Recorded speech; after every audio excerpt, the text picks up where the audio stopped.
আসসালামু আলাইকুম। এখন দেখবেন সংবাদ শিরোনাম।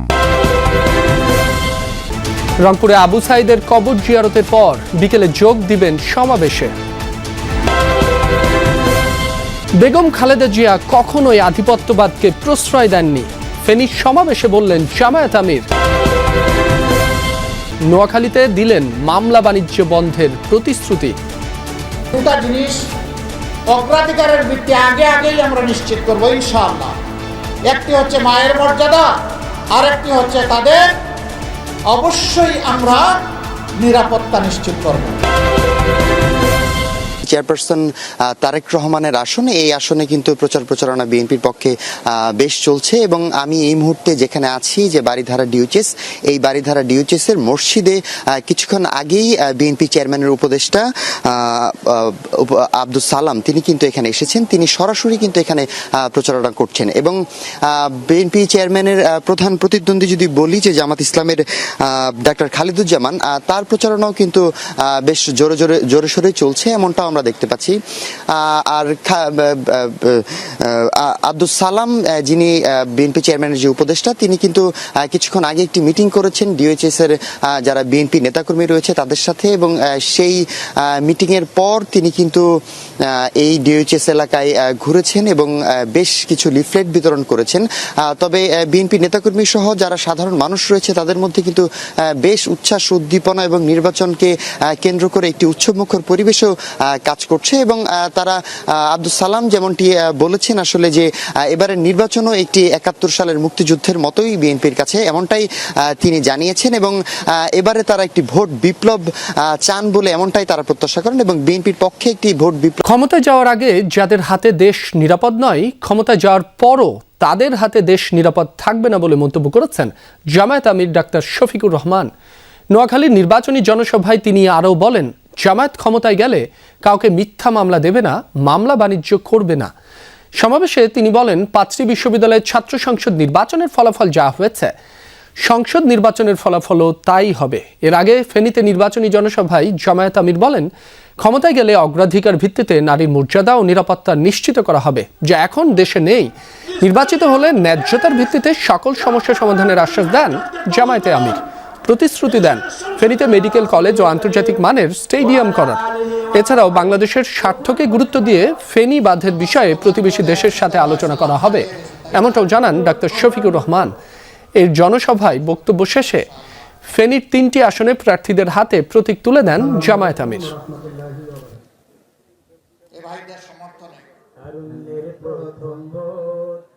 ঘরে চলাচলে এবং কর্মস্থলে ৩ জায়গায় দুটা জিনিস অগ্রাধিকারের ভিত্তি আগেই আমরা নিশ্চিত করবো ইনশাআল্লাহ। একটি হচ্ছে মায়ের মর্যাদা, আর একটি হচ্ছে তাদের অবশ্যই আমরা নিরাপত্তা নিশ্চিত করব। এই দুই জিনিস এখন নেই, আমরা বদ্ধপরিকর, ইনশাআল্লাহ আমরা এটা করব। আসন্ন জাতীয় সংসদ নির্বাচনে সুষ্ঠু ভোট হওয়া নিয়ে শঙ্কা প্রকাশ করেছেন জাতীয় নাগরিক পার্টি এনসিপির আহ্বায়ক নাহিদ ইসলাম। সকালে ঢাকা ১১ আসনের আফতাবনগরে গণসংযোগে এ মন্তব্য করেছেন ১১ দলীয় জোট মনোনীত প্রার্থী। তিনি নির্বাচিত হলে কেমন বাংলাদেশ গড়বেন ভোটারদের জানান সেই কথা। গণভোটে হ্যার পক্ষে রায় দিলে দেশে কি পরিবর্তন হবে সেই ধারণাও দেন তিনি। তবে ভোট সুষ্ঠু হওয়া নিয়ে শঙ্কা প্রকাশ করার পাশাপাশি অভিযোগ করেন নাহিদ ইসলাম। জানান, বড় একটি রাজনৈতিক দল আচরণবিধি ভঙ্গ করছে। নির্বাচন কমিশন এবং পুলিশের ভূমিকায় সন্তুষ্ট নন তিনি, তবে ভোটাররা তার পাশে থাকার আশ্বাস দিয়েছেন বলেও জানান নাহিদ ইসলাম।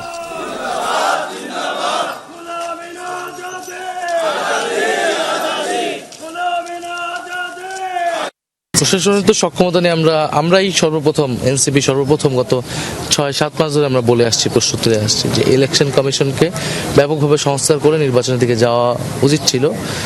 একটি দলের পক্ষ থেকে যদি নির্বাচনের ব্যাপক চাপ থাকার কারণে কিন্তু কোনো ধরনের সংস্কারগুলো সব এড়িয়ে ইলেকশনের দিকে যাওয়া হয়েছে। ৭১-এ এই দেশ স্বাধীন হয়েছে, আর আমাদেরকে ২৪-এ তারা নতুনভাবে আবার আমাদের দেশে গণতন্ত্র ফিরিয়ে দেওয়ার আন্দোলনে তারা হলো অগ্রনায়ক। দেশের মানুষ এখন একটা পরিবর্তন চায়, তো সেই পরিবর্তনটা এই জুলাই নায়কদের মাধ্যমেই এই দেশের মানুষ প্রত্যাশা করে। প্রধান উপদেষ্টা ডক্টর মোহাম্মদ ইউনূসের সাথে সাক্ষাৎ করেন চীন বাংলাদেশ পার্টনারশিপ ফোরামের প্রতিনিধি দল। বৃহস্পতিবার রাষ্ট্রীয় অতিথি ভবন যমুনায় এর সাক্ষাৎ অনুষ্ঠিত হয়। বৈঠকে প্রধান উপদেষ্টা বাংলাদেশের উত্তরাঞ্চলে 1000 শয্যা বিশিষ্ট একটি আন্তর্জাতিক হাসপাতাল ও স্বাস্থ্যকর শহর প্রতিষ্ঠার পরিকল্পনার কথা জানান। বলেন, ভারত, নেপাল ও ভুটানের রোগীরাও এ হাসপাতাল ব্যবহার করতে পারবে। এছাড়া মুনাফার বদলে সেবার উদ্দেশ্যে ওষুধ খাতে সামাজিক ব্যবসার মডেল এবং পেটেন্ট মুক্ত টিকা তৈরির প্রয়োজনীয়তা তুলে ধরেন প্রধান উপদেষ্টা। বৈঠকে প্রতিনিধি দলে থাকা জৈব চিকিৎসা, অবকাঠামো ও ডিজিটাল খাতের বিশেষজ্ঞরা বাংলাদেশের মানুষের জীবনযাত্রার মান উন্নয়নে কাজ করার আগ্রহ প্রকাশ করেন।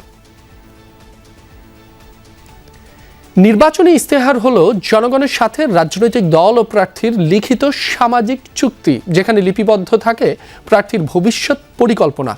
ভোটের ইতিহাসের দীর্ঘ সময় জুড়ে বাংলাদেশের মানুষ অসংখ্য ইস্তিহার দেখেছে, কিন্তু পরিসংখ্যান বলছে রাজপথের সেই উত্তপ্ত প্রতিশ্রুতিগুলোর বাস্তবায়ন হয়েছে 50 ভাগেরও কম। জবাবদিহিতা না থাকায় হচ্ছে না ইস্তেহার বাস্তবায়ন, বলছেন বিশ্লেষকরা, যা প্রতারণার শামিল। বিস্তারিত দেখুন রাসেল আহমেদের প্রতিবেদনে। ভোট এলেই দেখা মেলে সাজ সাজ রব। গগনবিদারী স্লোগানের ভিড়ে সবচেয়ে দামি যে দলিলটি সামনে আসে তা হলো নির্বাচনী ইশতেহার। 1991 সাল থেকে গণতন্ত্র পুনরুদ্ধারের পর প্রায় সব দলই উচ্চাকাঙ্ক্ষী প্রতিশ্রুতি দিয়েছে। 2008 সালের পর থেকে তা আনুষ্ঠানিক ইশতেহারে রূপ নিয়েছে। গণতন্ত্র শক্তিশালী করা, নারীর কর্মসংস্থান, মাদ্রাসা শিক্ষার আধুনিকায়ন সহ বড় বড় প্রতিশ্রুতি ছিল দল ও প্রার্থীর ইশতেহারে। কেউ বলেছিল 10 টাকা সের চাল দেবে, কেউ বা ঘরে ঘরে চাকরি। তবে বিজয়ের পর বেশিরভাগ প্রতিশ্রুতি থেকে গেছে অধরা। দলের বাইরে বিজয়ী সংসদ সদস্যদের উদ্যোগও ছিল যৎ সামান্য। এখন হাতে পায়ে ধরছে যখন ইলেকশন আসছে তখন, আর যখন ইলেকশন শেষ হয়ে গেছে যখন হেরার আমার চিনে না। ক্ষমতা একজনের কাছে থাকে, খালি মানুষ পরিবর্তন হয়, কিন্তু ক্ষমতার সেটাই থাকে, ক্ষমতার দাপটও সেম থাকে। মনে প্রাণে চাচ্ছি যে যারা এই প্রতিশ্রুতি দিব শক্তভাবে রাখবে, আমরা তাদেরকে পাশে থাকবো, ইনশাল্লাহ তাদেরকে ভোট দিব। যারা প্রার্থী আছে তারা আগের মতো মন মানসিকতা নাই, আমার ধারণা কিছু না কিছু পরিবর্তন হবে। বিগত 3 দশকের অভিজ্ঞতা বড়ই তিক্ত। শিল্পায়ন, দ্রব্যমূল্য নিয়ন্ত্রণ কিংবা সুশাসনের যে অঙ্গীকার ইশতেহারে করা হয়েছিল তার সিংহভাগই বাস্তবায়ন হয়নি। তবে কি দলগুলো কেবল ভোট টানার কৌশল হিসেবেই এই দলিল তৈরি করে? 2008-এ আওয়ামী লীগ যেগুলো বাস্তবায়ন করা ফরজ ছিল সেগুলো করারই বড় উল্টাটা করেছে। যেমন তাদের ইশতেহারে ছিল তারা ক্ষমতায় আসলে ঐক্যমতের ভিত্তিতে দেশ চালাবে। সদিচ্ছা বড় না আইন বড়, দুইটাই বড়, কিন্তু একটু হলেও বেশি বড় সদিচ্ছা। কারণ সদিচ্ছা যদি না থাকে তাইলে আপনি একেবারে সংবিধানে, যেমন মনে করেন সংবিধান চেঞ্জ করে ফেলছে। পলিটিক্যাল পার্টিগুলো কী করে, ঢাকায় বসে ওই মিডিয়ার সামনে একটা ব্রিফিং করে দেয়, যেটা পত্রপত্রিকা টেলিভিশনে আসে।